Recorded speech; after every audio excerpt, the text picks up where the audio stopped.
Fasting করুন, কিন্তু তার মধ্যে জলের মাত্রাটাকে বজায় রাখুন। প্রথম পয়েন্ট হলো fluid intake, water capacity, water যে কন্টেন্ট হয় আমাদের বডি, যেহেতু 75% অফ ওয়াটার, তো হিউম্যান বডির মধ্যে সেই 75% ওয়াটার যখন আমরা ফাস্টিং কন্ডিশনে থাকি সেই জায়গাটা কিন্তু চলে যায় বা নষ্ট হয়ে যায়। এইবার সিজন টু সিজন এটা ভ্যারি করে। শীতকালের দিকে আমাদের ঘাম কম হয়, শীতকালের দিকে আমাদের একটু জল খাওয়া কম হয়, সেই ক্ষেত্রে ইউরিন বা পলিউটেন্ট, যেগুলোকে আমরা বর্জ্য পদার্থ বলি, সেই ক্ষেত্রে সেইগুলো রিলিজ হতে একটু সময় নেয় বা একটু কম হয়। তো সেই ক্ষেত্রে তো জলের পরিমাণ বাড়ানো দরকার। প্লাস যখন গরমকাল আসে আমাদের একটু একটু করে ঘাম নিঃসরণ শুরু হয়, তো সেই ক্ষেত্রেও কিন্তু আমাদের বডির যে ইলেকট্রোলাইট ব্যালেন্স সেটা কিন্তু নষ্ট হয়ে যায়। তো এই ক্ষেত্রেও কিন্তু আমাদের মনে রাখতে হবে যে জলের মাত্রাটা বজায় রাখা দরকার।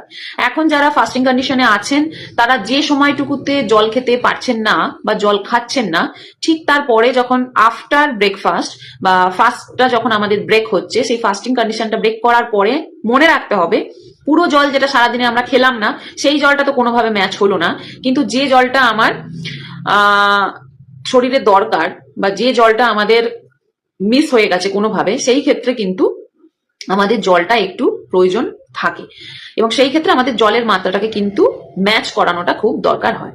ওকে।